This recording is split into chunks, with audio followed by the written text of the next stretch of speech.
Hello mga mare! Welcome sa aking mini vlog. For today's video is day 4 na ng ating low carb diet routine. So yan mga mare, pagising sa umaga, nagtimpla lang ako dyan ng black coffee. Isang tasang kape lang, sapat na sa akin. Kasi hindi naman ako totally mahilig mag-almusal sa umaga. Kaya nagtitimpla lang ako ng black coffee sa umaga. Siya nga pala, Mare, share ko lang sa inyo, nagtimbang nga pala ako. Kaso hindi ko nagustuhan yung resulta, kaya hindi ko na lang din tinuloy. And pagdating naman sa tanghalian, nag-prepare lang ako dyan ng kaunting pipino or kalahating pipino, may scrambled egg, tsaka pritong isda. So, huwag nyo nang pansinin yung hotdog kasi para kay Baby Rico ko yan.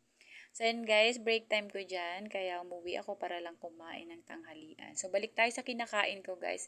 Kailangan natin kumain ng madami, basta low carb. Dahil meron, lalo na pag meron tayong trabaho. Pagdating naman sa break time, so yun guys, uminom lang ako ng tubig. So, paalala ko lang guys, pag naglo-low carb tayo, is lagi tayong uminom ng maraming tubig. So, sa hapunan ko nga po, yun po, nagprito lang ako ng luncheon meat, CDO. Prinirito ko lang siya. So, kalahati lang po yun. May konting giniling ako, tsaka konting pipino din. Then, nagtimpla rin ako dyan ng konting kalahating tasang black coffee din. So, yun na guys. Yun lamang po yung aking daily routine ngayon. So, ito ang pang-apat na araw ko na nagtitake ng low carb diet food. So, sana nagustuhan nyo yung video at sana wag kayong magsawa na manood sa aking video. Yun lamang po, mga mare. Bye!